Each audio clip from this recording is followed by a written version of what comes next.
for this incredible space. Who's here doing some adulting in their life? So adulting hardcore? Well, you're in the right place. So this is the Survival Guide to Adulting session. As all of us know, in that critical transition between teenage and adult and all of the pressures, and as that relates to the context of mental health, we're going to have a really great, fun, but in-depth conversation today. And so we want to invite all of you to get close. So I see some people walking in. Come and have a seat. Get cozy. We have an incredible double panel for you today.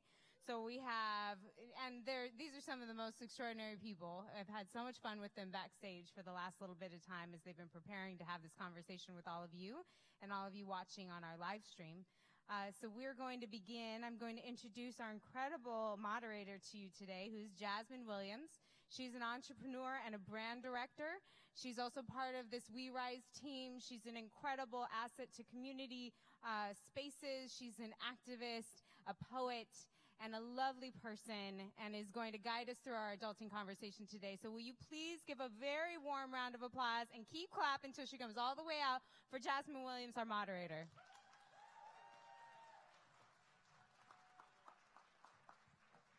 Hey, hey, how y'all doing?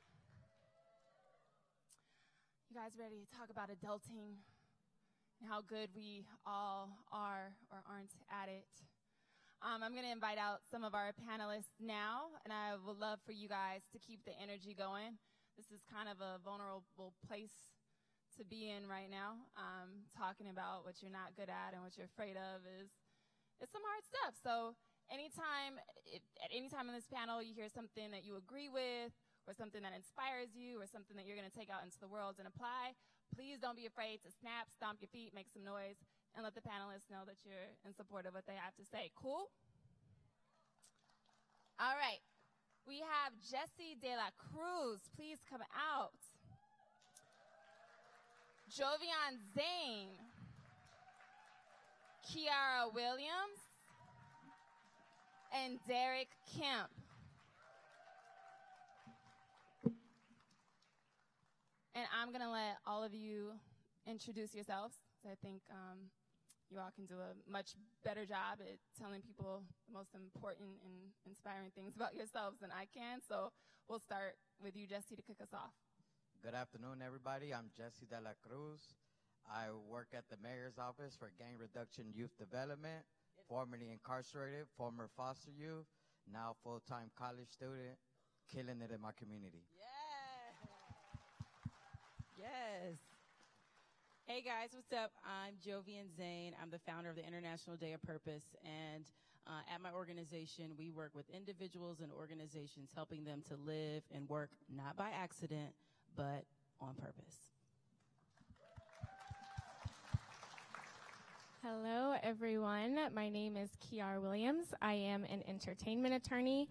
I work at FabFitFun. We're like a beauty, health, lifestyle, fitness company. I've also worked for like Disney and MTV and PBS, so all the fun companies. And I also blog for the Huffington Post.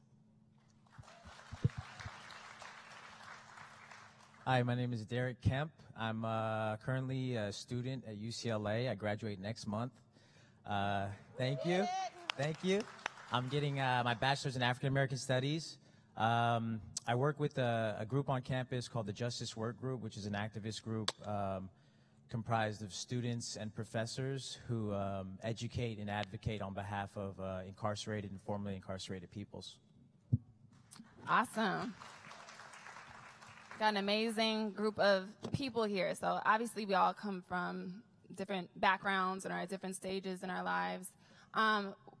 Let's start with how we define adulting and what that means to you. Who wants to take that? What is adulting? I feel like it just hit me recently that I'm an adult, and I'm 28, so that sounds crazy. But I went to Disneyland recently with one of my friends and her daughter, who's 6 years old. She's the cutest thing ever. But I got an ice cream cone, and I was super excited to eat the ice cream. And she looked at me with her beautiful brown eyes and was like, "Can I have a lick?" And I wanted to say no, but she was cute and little, so I said yes. And I gave her the cone thinking she would take a lick and give it back, and she ate the whole thing. And in that moment, I wanted to be very childish. Like, you ate my ice cream. You didn't tell me you were going to eat the whole thing. No. And it occurred to me that, like, I was the adult in the situation. And not only did she, like, eat the cone, when she was done with the plastic, she, like, gave the plastic back to me. And I was like, okay, I have to do something with this. So, you know, my grandma always says, she's, like, a lot older than I am, clearly. And she always says that she still never feels like an adult. So just realizing that you might never really feel like you fully got into that space of being an adult. But when people start to treat you different and your parents expect different things of you and kids look up to you and ask you questions, I think it kind of starts to hit you like, I'm an adult right now. Yeah, totally. Yeah, that's when it hits you. Yeah. Derek, what about you? You're in college, which is kind of one of the most interesting transitions of being like half adult. Actually, no, you're a total adult. I'm not gonna play you. You're an adult, but it's, you know, it's a weird place to be. So what does adulting mean for you at this stage? Oh, man. Well, I used to think adulting was just taking everything serious. Like, everything was serious. But I'm starting to realize that it's not taking things so serious. When I was young, I mean, I'm 27, so I remember when I was in my earlier 20s, everything just seemed like so big. Like, everything just seemed so end of the world, like, you know, a failed test even, or a failed relationship. You know, things just seemed really big and like finite, and like, if this you know, and as I'm getting older, you know, I'm starting to realize that things aren't as, you know, I mean, they're serious, but you have to take them lightly, if that makes sense. Like, it's kind of contradictory, but you can't take everything so serious, because if you do, you're just going to burn yourself out with that. So, and burning myself out is exactly what I've done at UCLA. That's why I can't wait to get out of there. But yeah, that's what adulting means to me. It's facing the challenges of life, but not letting them define you, you know, not letting them be who you are. You're more than just what your adversity and what you face. Yeah. You spoke on burnout. So you spoke on burnout, and I feel like that's something that hits everybody. I think we're all vulnerable to it at any stage in life, but, you know, really when we're in this age where we feel like we have to adult the hardest, which is, you know, our 20s. Why is that? Why do you think we go through so much of that now? So how many of you have ever felt like you've gone through a quarter-life crisis? Yep. Oh, my God, I remember one of my best friends is here, and we would talk very often. Wave your hand, Lily. Yeah, during my quarter-life crisis time, we were sharing it. And that was what feels crazy about that time is it that everyone thinks you're supposed to have something together, and you're like, but I don't, right? It's like, I don't actually remember all the things I learned in school, or I'm not really sure about this job, and I'm supposed to be grateful for it, but I actually hate it. Or the person that I was friends with for so long, all of a sudden is acting crazy, and I'm like, do I need to leave this person alone? Like, there's so many different things that are happening in our life, a lot of transition. And so when you're trying to manage so much transition without feeling like you've got the clear roadmap, it can make you feel like your mind and your body is on mental, just like an overload all the time. You're going, and you're not hitting pause. And so it can make you feel like you're not getting a chance to rest. And so that sensation of burnout becomes realized. So it's almost like a cycle. So for me, one of the things I've learned is that to what you were just mentioning, this whole thing about adulting is really about me taking responsibility for creating the life that I see for myself. And that I can't put that pressure on anybody else. I recognize that there are a lot of people around me who I can use and leverage and be in support of me developing into being the best Jovian I can be, but I can't put pressure on them, and I'm not going to put an overwhelming amount of pressure on myself. I'm going to recognize that I've only been granted literally this one day, this one precious moment. And if I can just take responsibility for this one moment, that's literally all I can do. So absolving myself from the pressure. And that can mean little things like, all right, there are certain days where I'm not going to be on social media because it actually isn't going to serve me. I'm going to feel overwhelmed. I'm going to feel burnt out. I'm going to feel like an unreasonable amount of pressure to live up to the swipe. And I can't live my real life for the gram. I've got to live my real life for myself. You know what I mean? So I think understanding all the inputs that go in and managing them helps me to not feel so burnt out. And that helped in my 20s.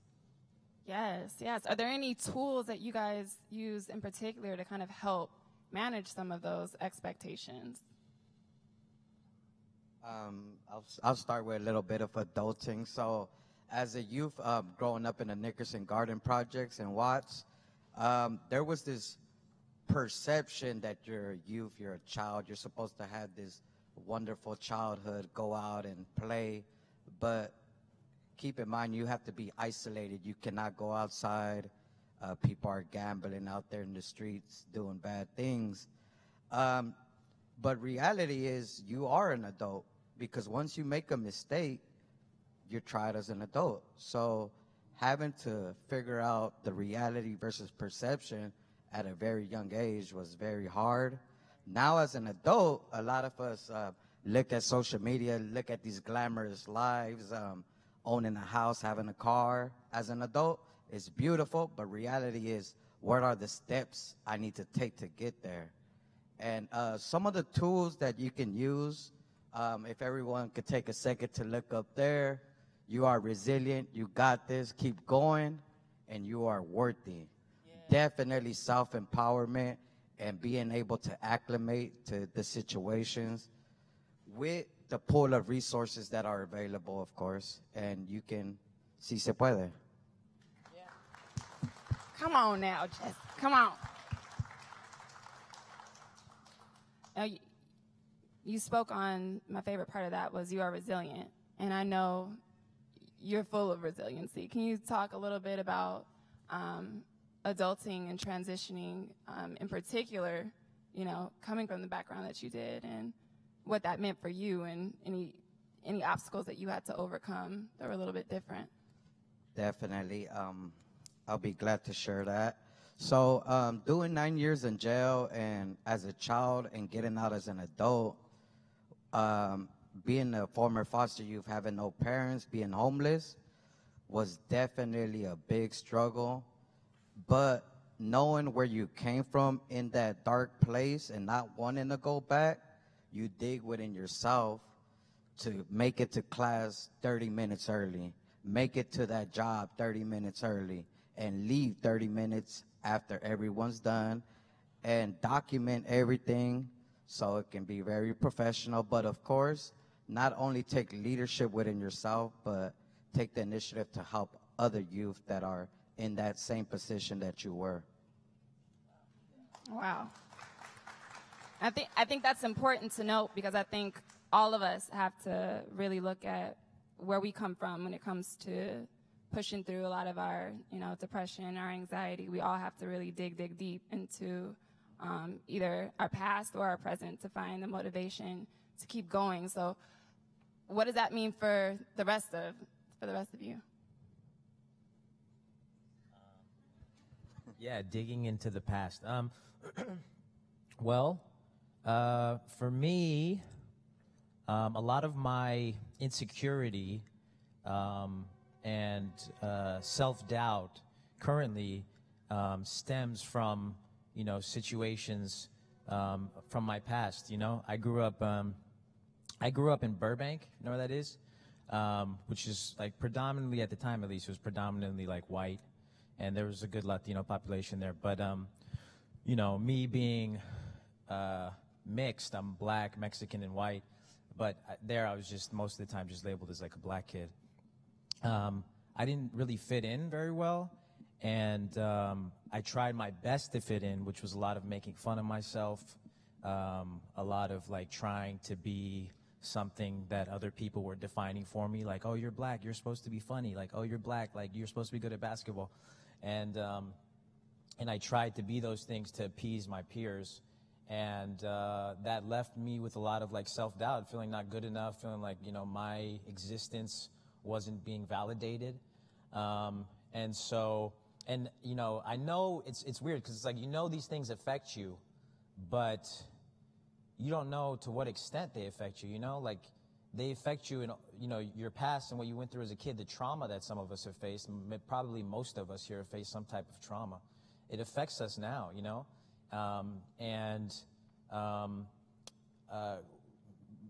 lately I've been really going into the past, writing. Like, writing helps a lot, writing about certain things in the past, journaling about certain experiences in the past that I remember when I think of, like, certain situations now where some of this stuff might come up.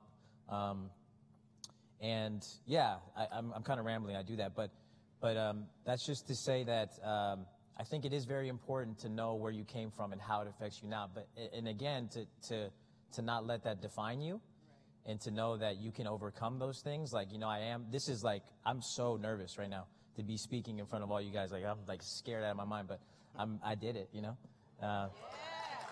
Yeah. That's right. Yeah. Yeah, I was going to add to that. Resiliency for me has really been about learning how to find peace on the inside, no matter what's happening on the outside, because we can't always control what's happening around us, right? And I think having very realistic expectations for yourself can be very helpful, and not comparing yourself to where other people are in life.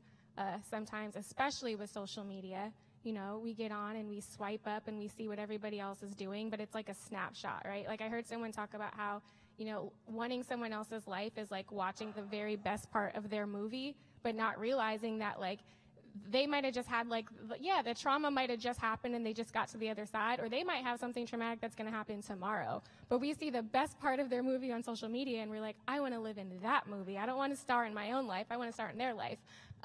So really learning how to be at peace with your right now, and vision setting and goal setting, all of that is very, very important to me. But outside of that, if you never accomplished another thing, if you set all these visions and goals for yourself and you never reached any of it, learning how to find peace and appreciate, and just really an attitude of gratitude in the least cliche way, is so helpful, because we get so obsessed with tomorrow. Tomorrow this is going to happen, next week this is going to happen, and all the todays pass us by. So I don't know if any of you guys struggle with that, but just learning how to be comfortable in the present has been so helpful for me. Thank you, guys. That was amazing. Going back to what you said, being realistic about your situation and you knowing where you come from. I think that's hugely important as a first-generation college student, going through all the avenues of college life applications. I just got accepted into 4 universities. Thanks to God, yeah. With huge support of my family, friends, loved ones. But with that said, my motivation stems from those refugee kids sometimes that are stuck in these immigration detention centers that are trying to get the same opportunity that we all have right now. And definitely knowing that, and that humbles me a lot.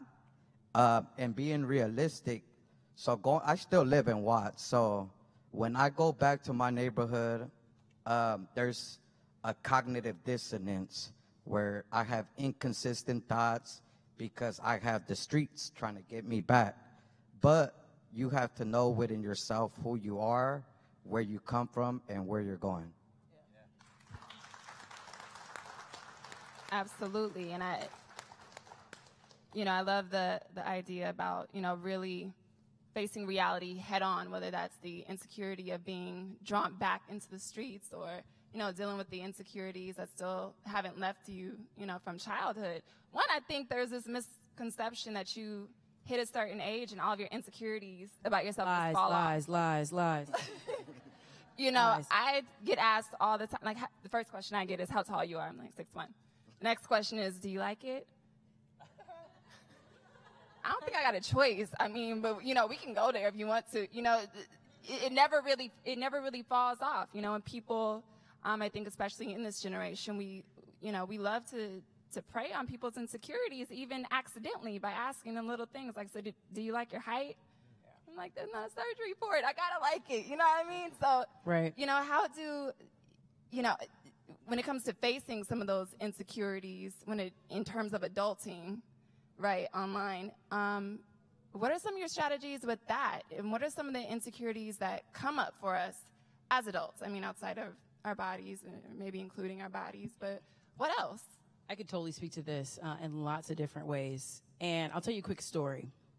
Recently, I was with, where was I? Oh, I was in Santa Fe, and I was with a few of my different colleagues. We all worked together doing work to help organizations be better. So we were some coaches for the time being. And 3 other white women and myself as the only one who identified as being a straight black woman. And I dress like this.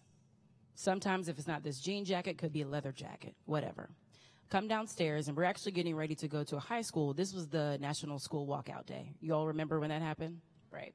So we come downstairs. They're in yoga pants and really comfortable. Great. I have on something like this, and I'm very comfortable. And one of my friends, Kelly, she's like, wow, aren't you fancy? And I was like, oh, I'm just comfortable. She was like, wow. And she started to ask me a bunch of different questions about why was I wearing that and do I want to change? So a younger Jovian may have thought at that moment, something's wrong with what I have on.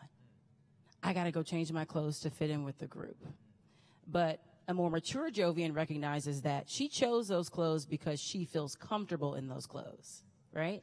And so often I think we have to pause ourselves and remember when someone asks us a question, it's actually not indicative of anything that's wrong with us. It could be their own insecurities flaring up. Like sometimes your light can be so bright, other people got to put on shades. And that's on them. That's just facts, y'all. It's just facts. They got to put on shades. You don't need to extinguish your candle because they're uncomfortable or they're too hot. They need to get comfortable within themselves. So that was a real moment for me recently where I reminded myself, I was like, oh, I've grown, because I was like, yeah, girl, I'm comfortable. Are you? That's the only thing I could ask back, because you're asking me so many questions about what I have on that it makes it seem obvious to me that you're not comfortable in your clothes. But that's not, and that's a larger story to take in general. Other people will ask you questions. They'll project their own insecurities on you. And you don't always have to respond in a way that's malicious. Because sometimes we don't even know we're doing it. I've done the same thing. But the better way to respond is just to check in with them. Like, are you good? I feel great. What's happening in your head? And then maybe, and I'll tell you all this, Brené Brown talks about vulnerability all the time. Vulnerability begets vulnerability. So me showing up a little bit vulnerable for Kelly in that moment allowed her to think for a second, like, oh yeah, wait, I'm fine. I'm sorry. I'm probably asking you a lot of stuff that's weird, right? And I was like, yeah, but it's all good. Yeah. Yeah, I love everything you just said.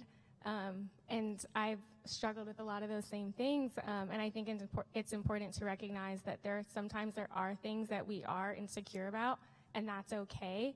And to your point, sometimes being vulnerable and honest about those things feels really scary. Like there are certain things we say in our heads that we would never say out loud. Right. Like there's the text of like what we're saying, and then there's like the subtext of what's like going on in our heads, and we're usually having that conversation at the same time, and we tend to keep them very separate. Like, this is what you can see, and this is what I'll say, but I have all these other thoughts in my head. You can't access that part of me.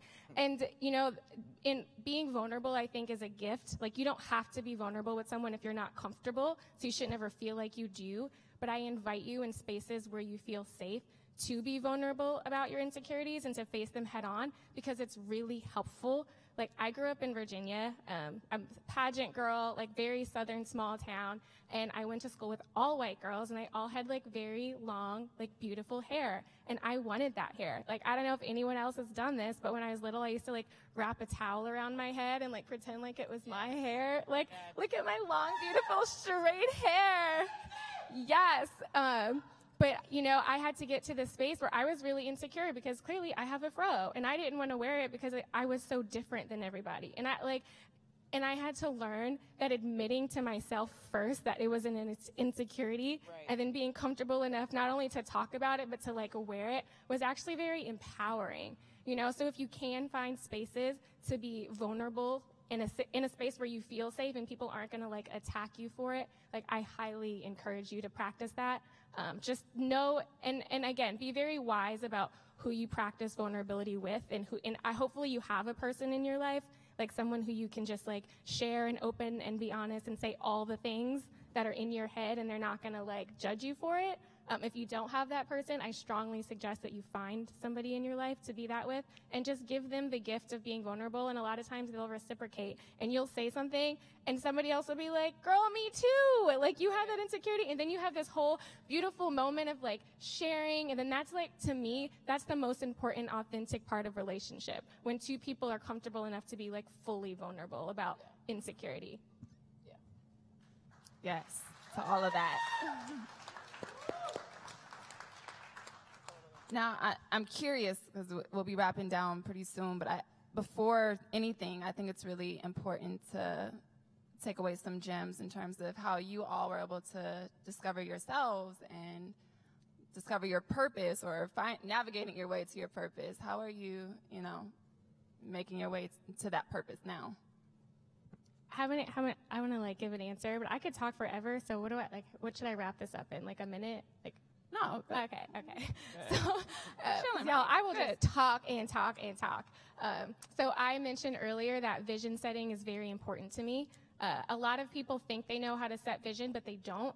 What they're actually doing is setting a goal. So I'll tell you the difference really quickly. A goal might be, I want to lose 10 pounds, or for me, like I'm trying to gain weight, or whatever your goal might be.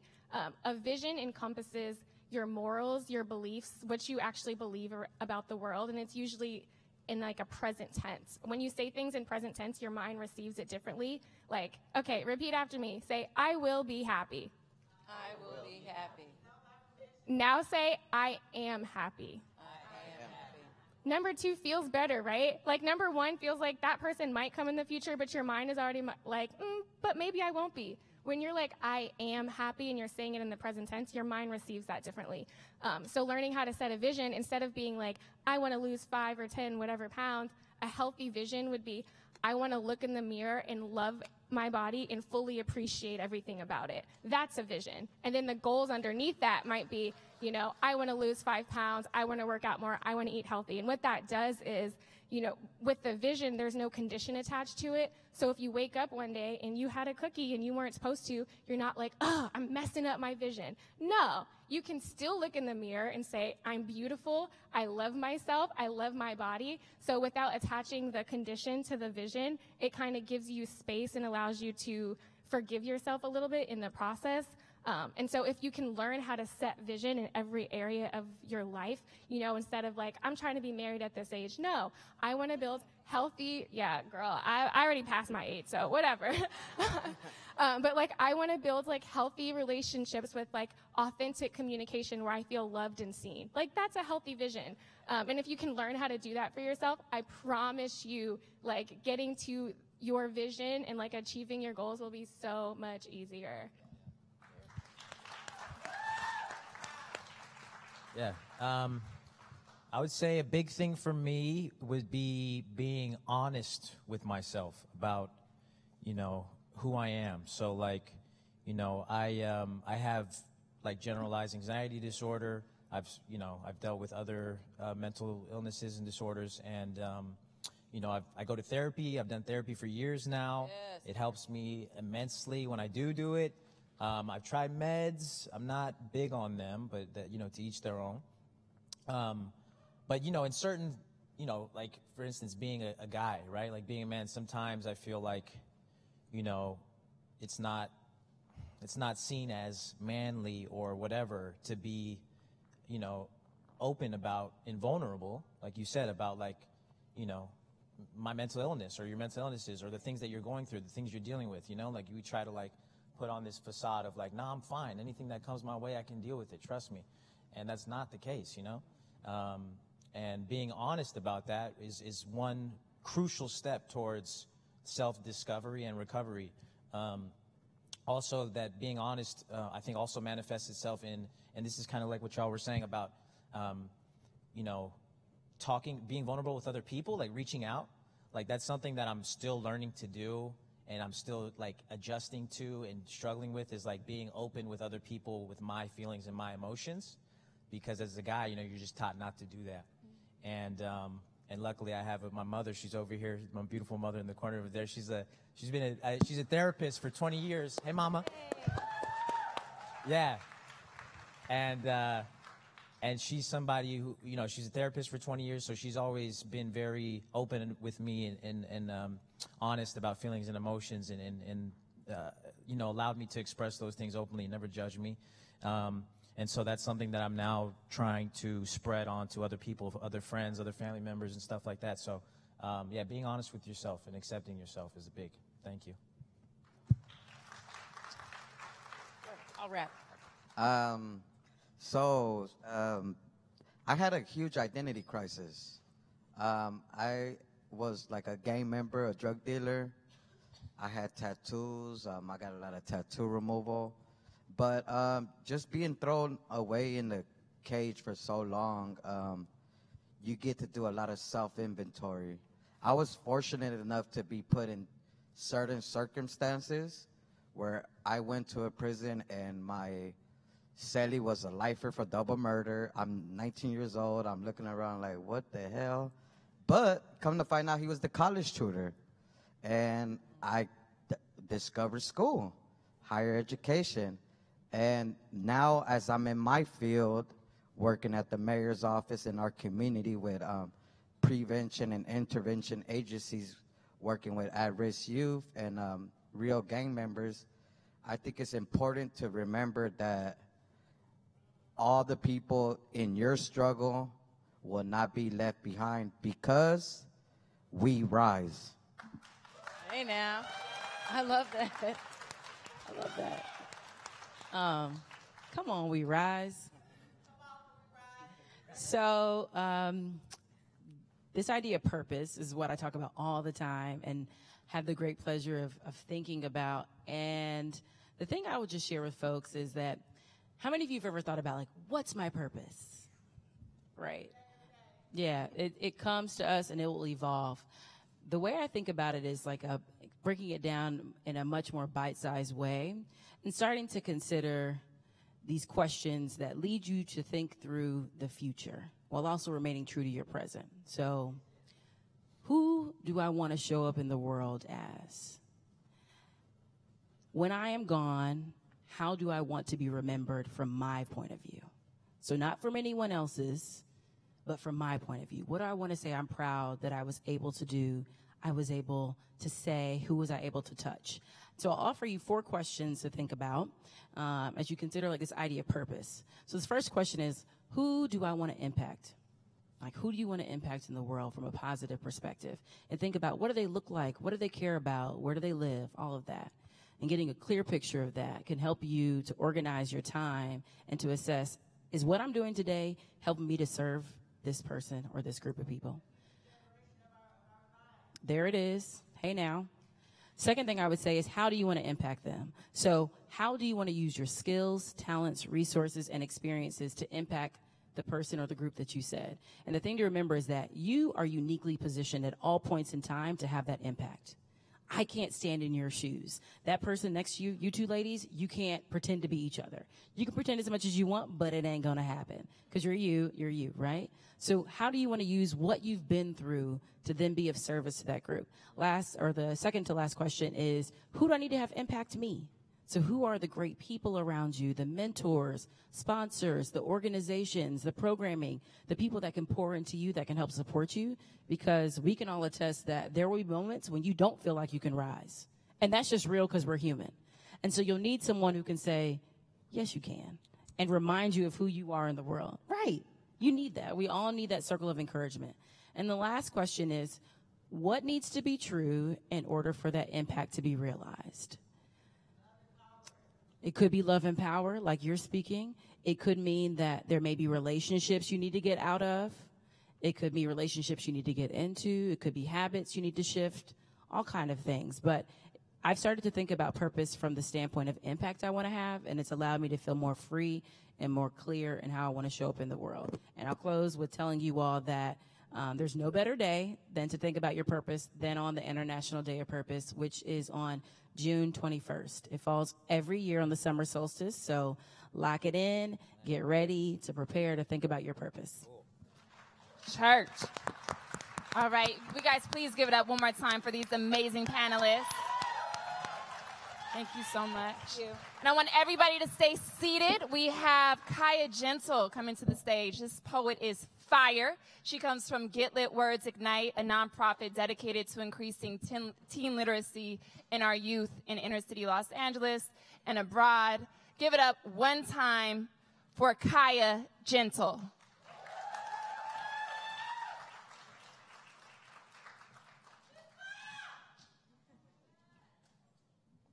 Hello. How's everyone today?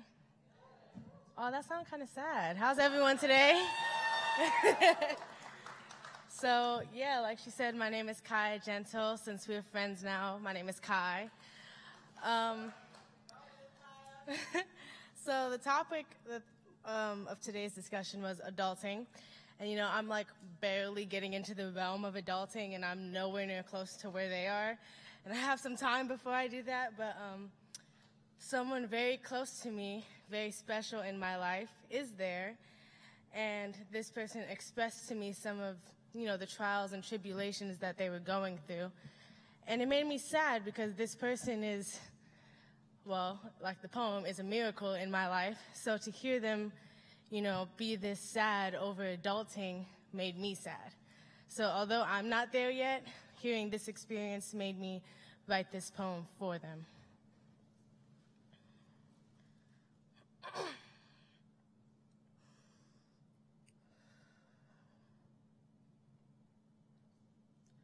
On the brightest of days, Miracle finds herself in this little box that she made of herself.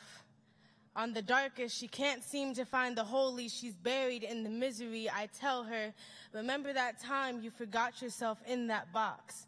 How the future tried so hard to push you away. See, the future never wants you to get close because then it dies. It becomes the present, and no one ever lives in the now, so then that dies too, being stuck in between our minds and God, the two most judgmental yet merciful beings. I want to take 2 fists full of audacity, wrap them around Miracle's thoughts, squeeze every last ounce of despondency out until I have rendered it so weak that sanguinity starts singing and optimism chanting. Miracle told me once that everything makes her want to die. So I said, God holds all the cards, but the devil knows all the foul play, so your best bet might be to stay here. She told me, I don't like poker, try again. So I told her, heaven is too bougie for papusas and hell is too hot for puppies. So again, your best bet might be to stay here. I have never wanted to die for myself, yet live for someone else in ever. So no. This is not reverse psychology or the eulogy you've been begging someone to write. This is simply a blink of an eye, a release of weight. The come around from what went around, then came back again just to stab you in the back. This is the come up. So sit up, stand up. This will forever be your time. This is simply an inhale, waiting to exhale. Thank you.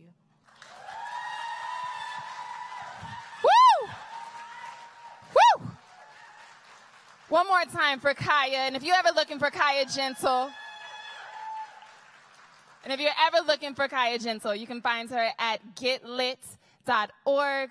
These kids kill it all day, all night, all the time. So now we're going to get into our Part B panel. Can Whitney Bell, our lovely writer and event producer, please come on to the stage? Mondo Fresco, Sean Finney, and Autumn Chickless. Give it up for them. Give it up.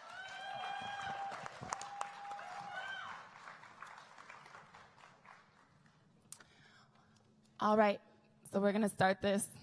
It's a reset. So I'd love for you all to introduce yourselves. Whitney, will you kick it off for us? Sure. I'm Whitney Bell. I am a writer for Teen Vogue, Playboy, HuffPost, talking about women's issues, sex, and mental health. I also throw female-focused events, and I tour doing speaking. Cool. That's awesome. Give it up for that. That's tight. That's tight. Let's clap for me. Yeah. How's everybody doing today? Good? I like that. I like that energy. Well, my name is Mondo Fresco. I am a media personality and entrepreneur. You can catch me on Power 106 every day. I'm a host for MTV as well. And about 2 years ago, I launched my media company. And that has been a whole nother level of adulting, I'll tell you.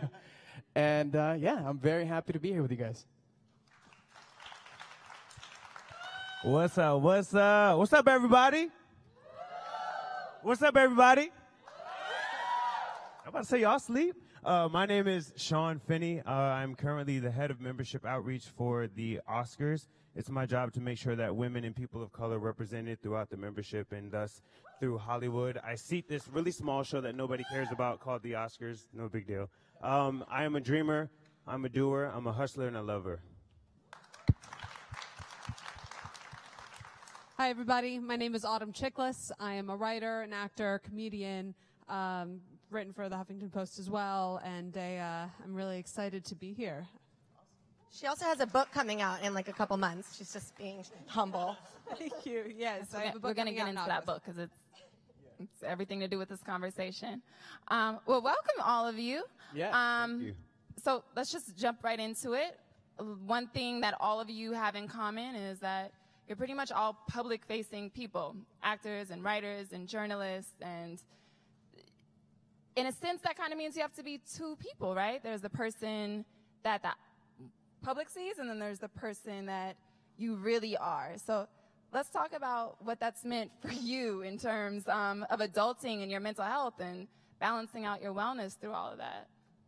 I think the power of everything that you just said is that when you can find that person that everybody else perceives you to be and who you really are and marry that together and live out loud, I think that's, to me, the true definition of success. We all have our definitions of what success looks like based on what we're taught as we're growing up.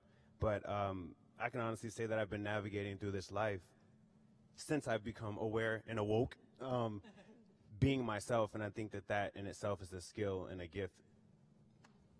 Yeah, I mean, I couldn't echo that statement anymore. I've been really lucky in the past few months to like have more experiences that validated my like worthiness. And that's something I talk about all the time. Like I'll write about self-care and self-love and you're amazing and change nothing. But it's really hard to actually internalize that. And once you do, and once you're like, oh, I'm worthy of the life I've created, I'm worthy of the success that I'm having, you can like do so much more. You can be so much better. You're talking about public-facing figures, and I wanted to kind of echo the sentiment of feeling like you have yourself and then your media self, right? And I think that that's a sentiment, an idea that it's no longer just forward-facing people. It's pretty much everyone. I mean, how many people here have an Instagram or at least know what it is? Yeah. Okay, well, there's another. Does anyone know what a Finstagram is? Okay, well, a Finstagram is a trend right now that my little sister turned me on to, which is a fake Instagram. So you have two Instagram accounts, which is what the world sees, and then the private account that you have that all your best friends see. So, and this isn't, a public figure trend. This is just high school kids, elementary school kids, middle school kids, basically saying, okay, there's the face I show the world, and then there's the one that I show all of my friends, where I'm like, eating Cheetos and not being, the perfect person on Instagram. So I think that now more than ever, actually, everyone kind of has this pressure to feel like they have this expectation to meet and this face that they have to put out. So where it used to kind of be you were a public figure or not, we all have a little bit of that now. So I think it's really important to talk about how to balance that sense of mental health. Yeah, I like to piggyback off what they said and, or echo it. That sounds better, right? When it comes to a balance between who you are online and who you are as a person, I think that's possibly one of the toughest things for me because even though in the sense that it's easy in the fact that I'm portraying who I really am in person and I try to just always be positive online. When someone meets me, it's always like, hey, what's up, Mondo? They think I'm this persona that is, oh, you're on the radio, you're always like turning up, you're always like super energetic, what's up, man? And then I'm like, hey, man, good to meet you. And they're like, what's wrong with this guy? And I think, it's tough to balance both. And I think the secret to that is you have to know who you really are as a person, right? And be honest with yourself And as long as you're being honest and true to yourself, I think then you're good.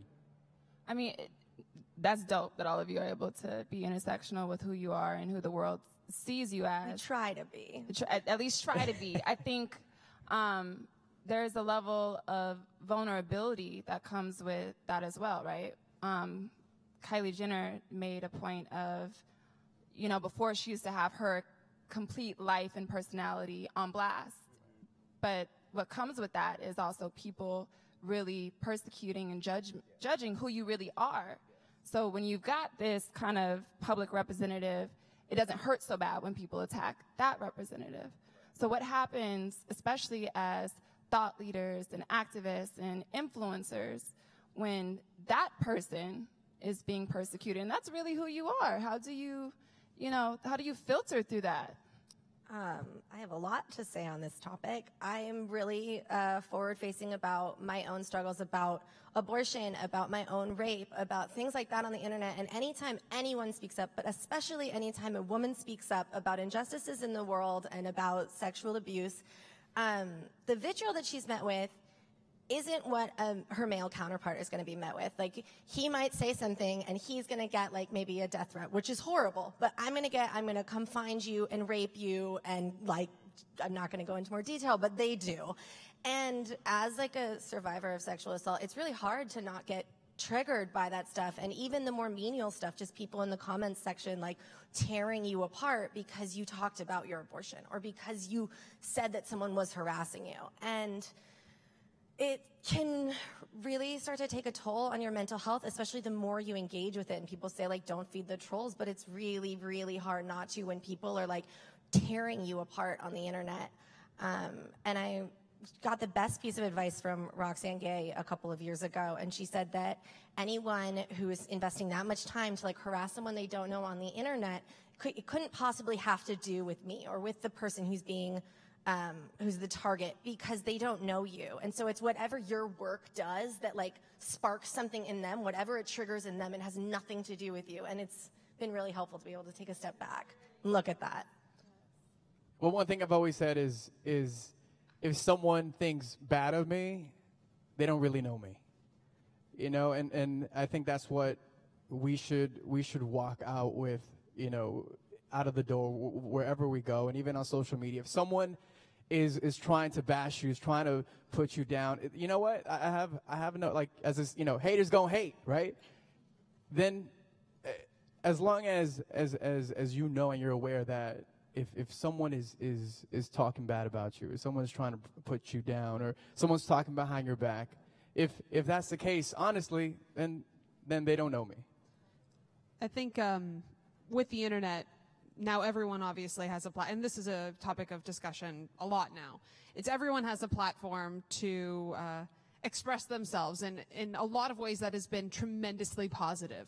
But of course, with all the positives come some of the negatives, and kind of piggybacking off of what all of you have said, it is very easy for someone to, because they don't have to see you personally, to be unkind and make assumptions about the kind of person that you may be, just based on either your persona or something that you posted online, or even a picture that you post online.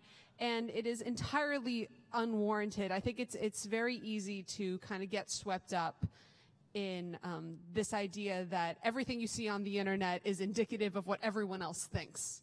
And the reason I bring that up is it's not. Just because someone either attacks you personally on the internet, or an idea that maybe you support on the internet, or any of that, of course there's a little more nuance to it, but ultimately the people that are being the most vocal in a negative way tend to have their own issues personally. So the more, it's very difficult to internalize that. I know that so many people echo that sentiment, but it really, really is important to know that just because someone is being mean to you personally, or someone that you love, that does not mean that that's the whole world. That does not mean that that is an accurate representation of the truth. That it can be total BS, if you will. So, who's had trolls? Who's had somebody leave a negative comment on their page? None of y'all? Raise your hands. Have you ever then went to their page and saw what they look like? So quite often, it's the people who are jealous of you and how you've progressed and how you're living and how comfortable you are in your skin that have an issue with that. The truth is scary to people, ultimately. And I think you living in your truth, talking about the rape, as a man, I'm very vocal about having eating disorders, dealing with depression, dealing with certain things, and people will look at you and think, oh, you? You know, because you could post a gym picture, and it's like, behind the gym picture, I was throwing up. And so I'm very comfortable in being able to talk about that because that's not all of who I am. It's a piece of what I dealt with, and that's allowed me and given me the platform and the power to sit here and talk to you all because I am flawed. So that's it. I have just one more thing to say on that. It's a little bit of a segue, but so much of what we were talking about in the comment section and things getting out of hand is this call out culture, especially within activist communities or feminist circles. And we don't allow room for people to mess up. If you use the wrong term, suddenly you're transphobic. If you don't understand something and you ask a question, we're you're canceled, you're shut down. And we weren't all born #woke. I know I certainly wasn't. I still screw up all the time. And people will get in the comments and be just rattle off why I'm awful for it. And you're well, if we don't, it gives credence to this sort of liberal snowflake ideology, right? If we don't allow room for error, if we don't allow people to learn, then how do we expect anyone to come over to our side? And kind of bringing that back to adulting as well, I think that's something, you asked the other side of the panel, if you will, who were tremendously inspiring, by the way. Thank you guys for that. What adulting means to them, right? And obviously there's kind of, we're all talking about the myth of maturity, that we never figure it out fully, but I do think that there's a level of self-reliance, and I don't necessarily just mean, economically, or I have everything figured out. That's never going to happen fully, but the fact that we can turn inward and look at our own selves and kind of find our own grounding to be able to push forward through any kind of adversity that we may face. And I think that part of being an adult is being able to see the differences in other people and see things that we may not agree with or feel like they may clash with our perspectives, and being able to step up and say, hey, as an adult person, as someone who wants to be, if I'm not fully mature, because no one ever is, as someone who's really trying to be, let's have a conversation. And the more I think we bring kindness and love to that perspective, that's an actually very adult way to go at it. That's a mature avenue. Absolutely. And Adam, you got a book that touches on some of this stuff, don't you? I do. You got a book coming out? Yeah, I have a book that's coming out, which is really exciting. I'm really ecstatic. Yeah, it's cool. Adam's got a book coming out in August called Smothered, available everywhere. It's amazing. Just had to drop that in there. So, I'm quick with the block button, and that's pretty much how I protect, my wellness and my mental health online. But, a lot of those comments do sometimes trigger me, or, I might see something online. I had to deactivate my Facebook recently because I just couldn't take any more of the videos of police killings. So I was I can't take it. Every time I'm walking around and I'm angry all the time, and I trace back where it started for me, and usually it starts on the timeline. So, it's interesting. We had this whole online conversation yesterday, but as it relates to us as adults, we all pretty much grew up with AIM or MySpace, or we are the digital children, so it's a part of our adulting conversation. How do you manage your mental health and checking in with yourself when it comes to your online life? I think it's important to set boundaries, like we set boundaries for everything else. Like if I'm at the gym or I'm doing certain things and it's me, my time, I'm not online. When I wake up in the morning, I'm not rolling over and checking to see if the likes, the follows, the mentions, the comments. And also the same way we build our tribe and our friends and we choose who we want to hang out with, if you're following people who are feeding out things that aren't necessarily feeding you, what are you doing? Number one. But I just think it's about setting those boundaries and those barriers. Just like if you're on a diet, you're not going to go have cream cake. You're not going to go do certain things. So creating that structure, because the thing about social media is that it's on our phone everywhere we go. And so it's become almost a habit to, if we're waiting in line, let's see what everyone else is doing. With our own time, we check in and see what everyone else is doing with their time. And I think sometimes that can get kind of foggy in your head. You talk about follow who you follow. And, I used to struggle with the courtesy follows. You know, it's like, oh, I'm cool with them. I kind of don't like them, you know, because they throw a lot of negativity out there. But I'm gonna follow them because, you know, it's courtesy follow, right? And there was a time where I had to cancel the courtesy follows, because if someone's not feeding your energy, you know, if someone's not feeding positivity into your life, whether it's through your phone or in person. You talked about the block button, right? Man, block button. I don't block people really on social media as much as I do in person in life. And that block button in real life is so important. I've had friends who I knew for over 10 years, who even recently, you know, the true colors come out, and it was what you were talking about earlier about like envy, and they don't, you know, and I thought, you know, this person has been my friend for 10 years.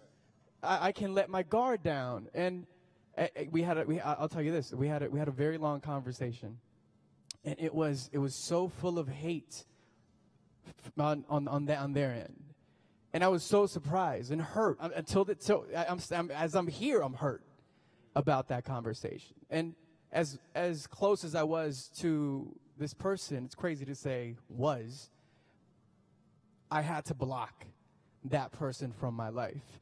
And it's so important just to protect your energy and the positivity around you. So that block button isn't just vital on your phone, it's vital in real life. I want to jump off what he has said, which is so important. Being able to figure out what serves you and who serves you, and removing the things that don't. And you talked about energy, and as you get older, you have less and less energy. And I don't just mean like running around the block. I mean like emotional energy, like just sometimes leaving the house and knowing you have to interact with another human being. The older you get, the harder that becomes. And you know, it's important to see the people in our lives that aren't serving us anymore. That doesn't make that person awful. It doesn't mean your relationship didn't mean anything. It's just like, okay, well, we've gone different paths. We're on different, you know, journeys. And then also parlaying that back into social media, I stopped following all of these feminist accounts and news accounts that I love. They're posting things that I talk about and I should know about, but it was like every time I opened Instagram, it was just another dead kid, another raped woman, another this, and it really overloads you, and our brains are not built to take on that much constant information all the time. And then we get, you know, these short dopamine driven likes, and none of it is sustainable. None of it is real. And so you have to give yourself some separation. That doesn't mean don't get on Instagram, don't post on Facebook. It just means acknowledge how much you can and cannot deal with on any given day. I think what you mentioned about us kind of being, you know, the internet babies, because we are the first generation to grow up. But then I think we're all of slightly different ages, but we all grew up with either MySpace or Instagram or Snapchat now. Is Snapchat the big one? I think I have Apparently. a Snapchat, but I don't know if it's the primary one now. But you know, all of these different social media outlets, and it's a very different vocabulary. And I think that that's a really kind of interesting world to delve into, is that the vocabulary online that we all face is very different than the vocabulary necessarily face to face. And it's kind of up to us to decide, because we are the first generation that grew up under it. We are the ones who get to dictate ultimately. It's the Wild West right now. No one knows what to do or how to manage it, but we're going to be the ones who ultimately kind of come to a consensus on, okay, how can we healthfully have these dialogues? How can we healthfully create our spaces? How can we healthfully engage when we want to and disengage when we need to? And I think that it's really important that all of us in this room kind of think about, all right, this is a very vital part of being an adult now, because it's part of the adult sphere, whether or not it's your job or your social life or what have you. Most of us need the internet now, or at least, you know, unless you're, you know, going off into a yurt, which I guess is a cool thing to do now as well. But realistically, most of us need the internet. And so I think that it's kind of up to us to decide what that means as a culture. And we kind of are in a unique position, in a cool position, that we can, because we are the ones who grew up with it, and we are shaping what it's becoming. Word. And to the credit of the internet and social media, you know, it does shine light on issues like mental health. And it does, you know, create in most instances, a safe space to have these conversations in a non-stigmatized way. When did all of you really become aware of the importance of mental health? Way too late. Way too late. We were talking about this backstage that, you know, I wish that I'd known when I was a late teen and early 20-year-old that that's when mental health issues start to come out. That's when your depression and anxiety are going to start to air. And I remember, you know, not being able to get out of bed, not being able to go to class, not being able to go to work, and just being like, oh, well, I'm just a bad student. Well, I'm just, a terrible employee. And it was like, no, I didn't have the tools or the language to understand what depression was. I didn't know that I needed to see a therapist or that maybe I needed meds to counteract my chemical imbalance. These just weren't things that were talked about. And so it ended up making my depression way worse because I shamed myself. I beat myself up for it, which, as if anyone who suffers knows, just dives you into a deeper hole. And I think social media is great for that, for many reasons, because kids have access to so many tools, to so many role models, to so many diverse kinds of role models, and to information like this that we just didn't have before. I think that it's important to also note that this conversation about mental health is still relatively new. I want to say it was like the 70s or 80s when they first really started going and having talking to psychiatrists and talking to therapists. So we're still in 2018. And then if you remember, and especially culturally, depending on where you're from, as the young man who was speaking earlier was talking about being a man of color, that already has its own issues with, you know, being macho and not talking about your feelings or your emotions. So the fact that it's still relatively new, the fact that in some cultures it's still not necessarily promoted to have a conversation about mental health. And also remember that for a while there was a big stigma around depression. It was like, you're crazy. You're talking to a therapist, like, you're nuts. And it's like, that's not necessarily the case. So I think that we're, as a culture, shifting that. I think We Rise is shifting that and making it more in the forefront. And I think as long as we, as all of us, I just want to have a quick conversation about influence. I think that in influencers, I think that that conversation is so funny. I think as a child, you know, before you're taught to have influence, you're the basketball player, you're the rapper, you're the singer, you're the designer, you're wherever you are. And you can have influence right where you are. You know what I mean? You can have influence from your phone right now in the smallest of small ways. And I think that people, because we have a numerical number next to our names, we think that everything has to be big.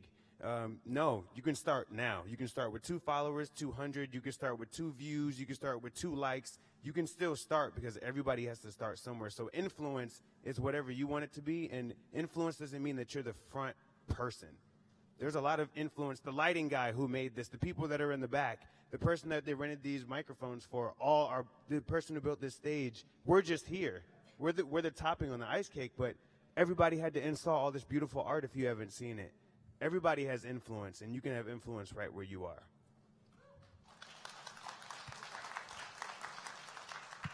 You talk about being a man, and that's a whole another panel, another thing too. I grew up in a traditional Mexican household, and my dad is as macho as they get, right? Men don't cry, right? And los hombres no lloran, as they say. And I grew up with that. And I think because I was also blessed enough to have a very caring, loving mother, that changed my entire perspective in life and the way I grew up looking at and respecting women. My dad, it was tough love, and till this day, I don't think I have these conversations with my father, and it is part of adulting because I think I can say this, and it's true. Talking to my dad today, and him seeing his son, I'll cry in front of my dad, right? And which is something that he told me to never do. So through my adulting of believing in myself and saying it's okay to cry, and just having these conversations with my dad, he's adulting. And it's crazy how that works, right? But also to answer your question about when I started learning about mental health or when I realized it was important, just like you, I think too late, right? Way too late. Way too, but it's never too late, as they say. And I grew up in LA. You know, it was always about, you know, again, traditional Mexican household. So if you needed to go see a therapist or anything like that, or even thought of it, it was like, you're crazy, está loco, right? And today, I feel like I'm in a great place, and not that I was in a bad place. I just, you know, my secret to adulting is being positive and thinking and being an optimist. You know, I think that's not the secret to adulting. I think for me, it's a secret to life.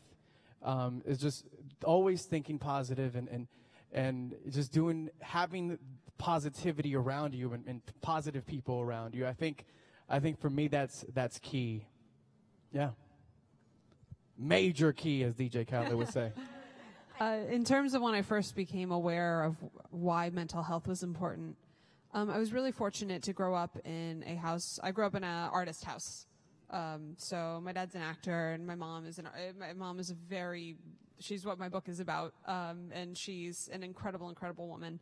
And I was very fortunate to have parents who stressed that it was okay to not be okay sometimes, and to, you know, develop emotional strength and try to, you know, take things on, but more importantly, when you aren't, to reach out. And I think that one of the most important things that they taught me was that if you break a bone, if you need stitches, you go to a doctor. You don't think that, you don't kind of, you're not broken. You can fix it, or at least you can certainly help it. And two, you wouldn't shy away from those things and put a stigma on it. You wouldn't say, you know, oh, this broken bone, like no one see it. It's you know, it needs attention. And I think with mental health, it's very easy to just kind of dismiss it because it's not tangible. You don't see you don't see a physical ailment. It's all internal. And there's been a pervasive conversation more and more, which is really, really wonderful, about how it is a real thing and how it does affect people in really, really deep ways. And so if you're struggling, just because you aren't necessarily struggling in a way that is so obvious or abundantly obvious that no one can deny it, that doesn't invalidate the fact that, hey, you might need a checkup. Maybe you don't need to go to, you know, full-on physical therapy or emotional therapy, though I do encourage therapy. I just mean, I was trying to make the metaphor work. But you get the sense, which is even the smallest thing that is going on with you, it's worth looking into, and it keeps you in balance and in touch with yourself. And just because you may feel like, you know, at least for myself, sometimes I go, well, it could be worse. Well, of course, it could always be worse. But if you're struggling, if you're suffering, talk to someone, reach out to someone, even if it is on the internet. There's so many incredible sources that you can go to. Just make sure you vet them, of course. But there are always available ways to go to the doctor, if you will, whether or not that's professional or a group of friends. But please do. It's so, so important. Yeah, and the more people that you talk to about your mental health, the less alone you're going to feel, because the more of like your friends and your peers that also maybe feel that stigma that you feel are going to be so relieved when you tell them, and they can be like, oh, also me. And if you can meet both them and yourself with some compassion, I feel like that's been the best thing for me, is just to not beat myself up when I do something wrong or when I'm feeling depressed or whatever it is, because again, it makes everything worse. So just be compassionate with yourself. I think that us sitting on this panel and everybody here, everybody you probably met in your entire life, we're all more connected than we are different. We've all experienced joy. Raise your hand if you experienced joy, love, hurt, pain, millions of dollars. Okay. but because of that alone, I feel like that automatically connects us and ties us. Yeah. And allows us to have those healthy conversations, like you were saying, Whitney, and allows us to build a tribe. One of the things about adulting, I know we're going to give back to you, two things about adulting. One is your tribe. who you are around, the people you're spending the most of your time around. What are you guys talking about? What is your conversation? Is it rooted in black magic? Are you gossiping? Is it a conversation and a friendship or a relationship that is helping you advance and grow, period, number one. Number two is what you have the ability to unlearn. I think we are constantly unlearning, and you need to be unlearning all the time. Unlearning what society wants from you, unlearning who you're supposed to be because you're a woman, because you're a man, because you're a person of color, because you look like this, because you walk like this, because you're this tall, because, you know, you should be a basketball player. You're 6'1". You know what I mean? Like so many different. All day. You know what I mean? So many different conversations. I went to the doctor's office in Beverly Hills dressed like this, and I was talking to the receptionist. She was like, "Are you a rapper?" And I was like, "I might be, but you know what I'm saying? Just like understanding that, like, you're going to have these conversations with yourself. Those are the most powerful conversations, and with your tribe. But what is key to adulting for me is what I am able to unlearn and my comfortability and power in what I discover." Yeah. Just to echo that, if I can, you know, tribe, your circle. I have a friend that would tell me that she didn't want to talk about what was hurting her because she didn't want to bother me. And if you think like that, that's not healthy, right? Anyway, fast forward, I made her talk. You know, but that's not the way to think. You should always speak to your girlfriend, your boyfriend, your husband, your teacher, and you know, you should always, as I said earlier, you know, just being optimistic is a big key for myself, and showing love, and optimism. I think is such a beautiful thing that we can all share within you know, our circle and the people around us. But yes, if you ever feel like, no, I don't want to talk because I don't want to bother, no, it's never a bother. On a super practical level, because you were just talking about, and I'll make this very short, about unlearning, because emotionally I think that's tremendously important, but also just from a job standpoint and the nature of the world that we live in now, everything is changing so fast at unprecedented rates, and I think that it's such a vital skill growing into my adulthood. One of the most important things I was told is to be able to unlearn and learn, and then unlearn again, and then learn again. Because, I mean, just talking about a practical level, the jobs that I studied for when I was in college don't even exist anymore, a lot of them, because everything is changing so much. So as you kind of grow into your adult self, and I tell myself this all of the time, knowing that the learning is never going to stop. So whatever it is that you build your foundation on, it's so important, but also be able to go, okay, how can I add to this? I can, all right, I have to unlearn this programming and plug in these wires. So just in terms of like jobs, since we're talking about adulthood, that's a practical thing to know, which is the world is changing at a really rapid rate. So to keep that in mind, that you should always be learning and relearning. Okay, one more thing. We're going to keep cutting her off every time. Like you were talking about like sort of self-love and learning and all of that stuff. And we talk about self-care a lot. It's like really prominent, and it's like almost trendy right now.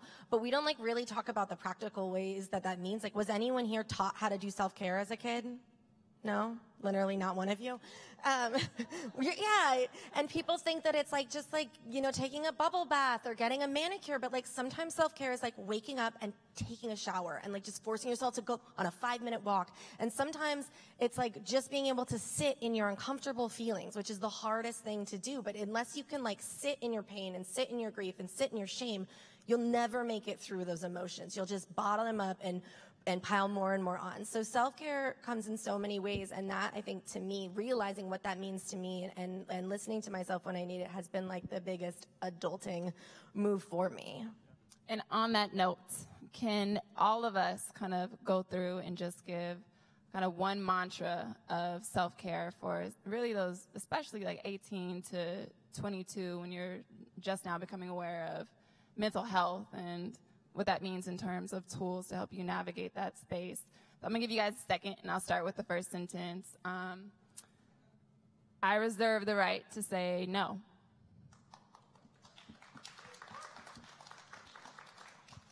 I have the ability to make a mistake and not be held to that mistake. I am willing to learn. I am willing to go through when I am scared, and I forgive myself first and foremost. Thank you. I am worthy of compassion, and I am worthy of the life I've built, and I am worthy of loving myself.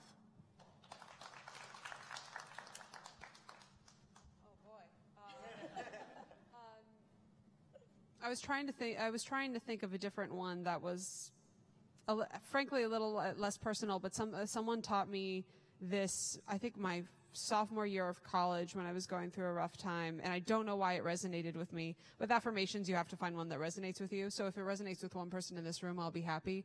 But it was, I am stronger than depression, I am braver than loneliness, and nothing will exhaust me. And it's a little less love and compassion-y, but it was more about inner strength and facing that. So if that resonates with any of you, say that in the mirror a few times, because it's really helpful. Do you mind repeating that one more time? What you said, or the last question?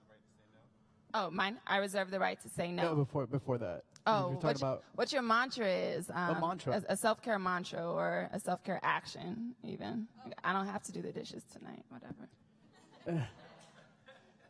I think I've mentioned it a few times. I'm not going to, be as poetic as you guys. I'm on the radio. I talk.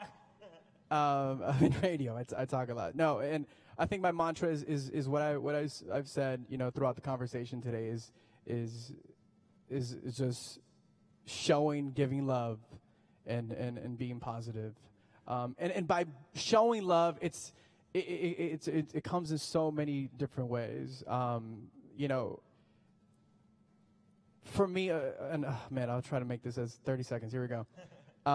For me, adulting has been when I first started adulting, 18 to 22, I didn't really have a role model, right? And I just had to go through the trials and tribulations on my own. Today, showing love, giving that love, and being positive is everyone that I meet and I bring into my circle, whether it's my business circle or my friendship, and someone who is in that age. I show them love. I try my best to give them that clear road to adulting.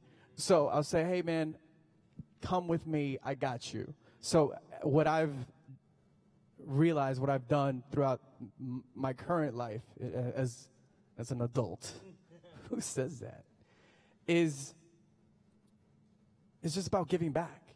It's about, and I think we all need to do that, regardless of how old we are, is grabbing someone and helping, being that mentor, being that leader for people.